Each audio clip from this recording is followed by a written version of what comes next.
Bismillahirrahmanirrahim. Assalamualaikum warahmatullahi wabarakatuh. Om Syatu, Namo Buddhaya, salam kebajikan. Salam sejahtera untuk kita semua. Selamat sore Bapak dosen dan teman-teman semua yang ada di kelas 1G. Puji syukur kita aturkan pada Allah Subhanahu wa taala dan tak lupa shalawat serta salam selalu tercurahkan kepada Nabi Muhammad sallallahu alaihi wasallam. Kami dari kelompok 7 yang terdiri dari saya, Siti Rahmi, sebagai moderator dan presentator pertama. Yang kedua ada Khalil Nur Rahman sebagai presentator kedua. Yang ketiga ada Indah Rasmadanis sebagai presentator ketiga. Yang keempat ada Sofia Salimi Mareti sebagai presentator keempat. Pada sore ini kami akan mempresentasikan makalah kami yang berjudul Universalitas Ajaran Islam dan Prinsip Islam Berkemajuan. Baik, untuk penjelasan pertama akan disampaikan oleh saya sendiri. Islam sebagai agama berkemajuan. Pengertian konsep Muhammadiyah tentang Islam berkemajuan. Islam menetapkan keseimbangan, kesempurnaan, dan akhlak. Akhlak diartikan sebagai filosofi yang berkaitan dengan pribadi manusia, serta perangkat dan tingkah lakunya. Tetapi, sangat disayangkan di zaman sekarang banyak orang-orang yang akhlaknya tidak sesuai dengan syariat yang dianjurkan oleh agama Islam itu sendiri, terutama pada remaja. Dr. Abdul Muti, MED, dalam sebuah pengantar buku Islam Berkemajuan, mengatakan bahwa ada 5 fondasi Islam berkemajuan yang menjadi karakter Muhammadiyah, yaitu yang pertama, Tauhid murni yang merupakan doktrin sentral ajaran Islam. Yang kedua, memahami Al-Quran dan Sunnah secara mendalam. Yang ketiga, melembagakan amal soleh yang fungsional dan solutif. Yang keempat, berorientasi kekinian dan masa depan. Yang kelima, bersikap toleran, moderat, dan suka bekerja sama. B. Implementasi berkemajuan di lingkungan Muhammadiyah. Muhammadiyah adalah gerakan Islam, dakwah amar ma'ruf nahi munkar, dan tasdid, bersumber pada Al-Quran dan As-Sunnah. Muhammadiyah berasas Islam. Dengan karakter tersebut, Muhammadiyah menegaskan dirinya sebagai gerakan Islam yang telah melaksanakan misi dakwah dan tasdid. Sedangkan maksud dan tujuan Muhammadiyah ialah menegakkan dan menjunjung tinggi agama Islam sehingga terwujud masyarakat Islam sebenar-benarkan sebagai gerakan Islam. Muhammadiyah sejak awal berkomitmen dan berkiprah untuk memajukan kehidupan umat, bangsa, dan kemanusiaan universal. Karenanya, Muhammadiyah sejak kelahirannya memiliki watak yang berkemajuan. Pandangan Islam yang berkemajuan secara faktual melekat dengan kelahiran dan langkah-langkah Muhammadiyah dalam perjalanan sejarahnya. Selanjutnya, secara umum kondisi umat Islam ketika Muhammadiyah lahir dicirikan oleh hal-hal berikut. Yang pertama, umat Islam tidak memegang teguh tuntunan Al-Quran dan Sunnah Nabi, sehingga menyebabkan merajalelanya syirik, bid'ah, dan kufarat. Yang kedua, ketiadaan persatuan dan kesatuan di antara umat Islam akibat dari tidak tegaknya ukhuwah Islamiyah serta ketiadaan suatu organisasi yang kuat. Yang ketiga, kegagalan dari sebagian lembaga-lembaga pendidikan Islam dalam memproduksi kader-kader Islam karena tidak lagi dapat memenuhi tuntunan zaman.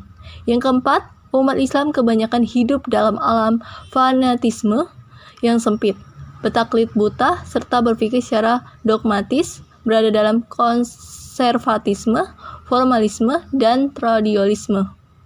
Yang kelima, karena keinsyafan akan bahaya yang mengancam kehidupan dan pengaruh agama Islam, serta berhubungan dengan kebagian misi dan zending Kristen di Indonesia yang semakin menanamkan pengaruhnya di kalangan masyarakat.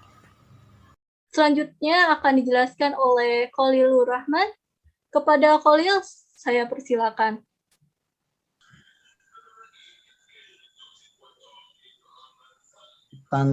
Tantangan zaman dan keluasan Islam. Hal ini disebabkan oleh adanya perkembangan zaman masyarakat di era globalisasi yang diwarnai oleh berbagai upaya manusia untuk merekayasa ilmu pengetahuan dan teknologi yang pada gilirannya mengakibatkan adanya berbagai pergeseran nilai dalam semua aspek kehidupan. Hal ini diperlukan adanya respon bagi kaum muslimin agar perubahan-perubahan tersebut tidak menjadi bumerang, terutama apabila dikaitkan dengan tuntunan hukum Islam yang merupakan way of life bagi umat Islam itu sendiri. Islam agama yang diyakini sempurna oleh pemeluknya, diyakini sebagai agama yang sempurna karena tidak hanya mengatur persoalan-persoalan baik hubungan individu dengan negara dan lain sebagainya. Yang D, karakteristik ajaran Islam.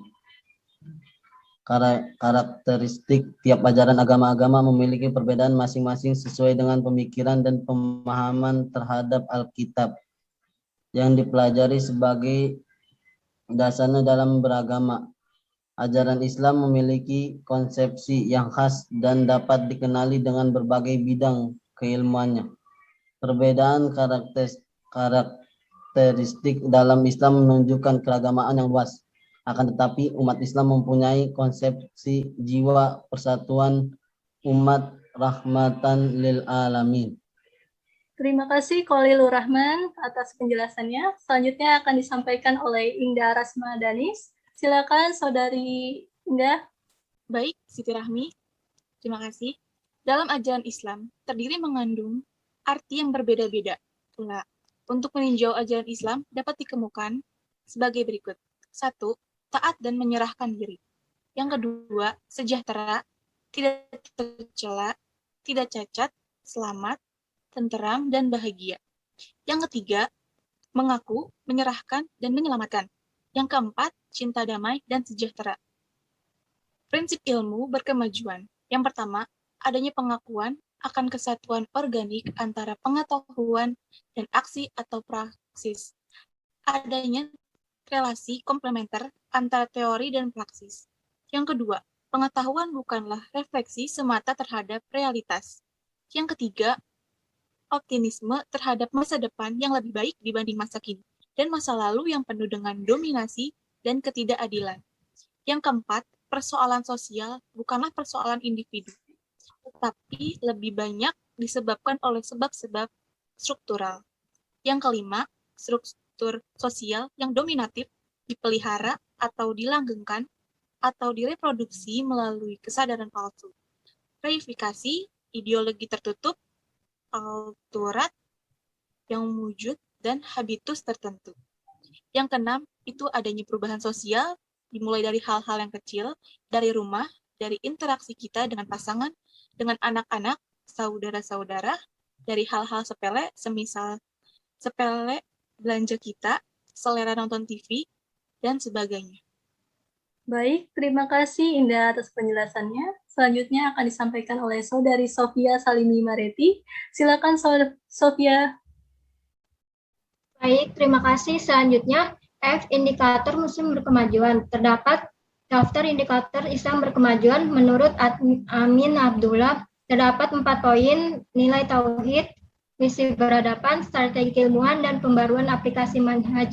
Terkait nilai tauhid, Amin Abdullah mengatakan nilai tauhid itu tidak hanya mengekang, tetapi liberation. Di dalam tauhid itu ada nilai-nilai yang berat dijalankan, yaitu bagaimana mengombinasikan antara ar-ru'yah al-ilahiyah, nalar teologis, ar-ru'yah al-falsafiyah, nalar fisiologis, dan al-qiyam al-asasiyah, nalar etis. Selanjutnya, terkait visi berhadapan, Amin Abdullah mengatakan bahwa ar-ru'yah al-adrofah, visi berhadapan harus selalu dinamis, dialektis, dan tidak statis, selalu berubah-ubah karena tantangan zaman juga berubah-ubah. Mengenai strategi keilmuan, Amin Abdullah mengatakan perlunya multidisiplin, interdisiplin, dan transdisiplin. Itulah kunci Islam berkemajuan. Kalau Anda hanya berpikir monodisiplin linearitas, wassalam, Anda ditinggalkan oleh zaman. Baik, terima kasih Sofia Salimi Mareti atas penjelasannya. Baiklah teman-teman semua, demikianlah hasil diskusi dan juga presentasi pada hari ini terkait dengan universalitas ajaran Islam dan prinsip Islam berkemajuan. Sebelum saya menutup presentasi kali ini, saya akan memberikan sebuah kesimpulan. Dan beberapa mengenai karakteristik ajaran Islam secara dominan ditandai oleh pendekatan normatif, historis, dan filosofis tersebut dapat dilihat bahwa ajaran Islam memiliki ciri-ciri yang secara keseluruhan amal ideal. Islam juga telah tampil sebagai sebuah disiplin ilmu keislaman dengan berbagai cara cabangnya. Karakteristik ajaran Islam memuat berbagai bidang seperti bidang agama, muamalah kemanusiaan yang di dalamnya termasuk masalah pendidikan, ilmu pengetahuan, kebudayaan, sosial, ekonomi, politik, kehidupan, lingkungan hidup, kesehatan, pekerjaan, serta Islam sebagai sebuah disiplin ilmu. Untuk itu, umat Islam harus mampu mengakomodir hal penting yang bernilai kemanusiaan dalam beberapa bidang pengetahuan yang berlandaskan pada ajaran Islam, pada hubungan sosial, hablum minanas, yang berada dalam bingkai kesatuan dan keragaman umat beragama. Islam menganjurkan untuk mampu hidup bersanding dalam kehidupannya dengan menunjukkan sikap solidaritas dan cinta damai yang tinggi di dalam lingkungan sosial, masyarakat, dan bangsa. Karena itu, Islam agama yang mengajarkan perdamaian, toleransi, terbuka, kebersamaan, egaliter, kerja keras. Baik, itu saja presentasi dari kelompok kami. Kurang lebihnya mohon maaf. Khairul kalam. Wassalamualaikum warahmatullahi wabarakatuh.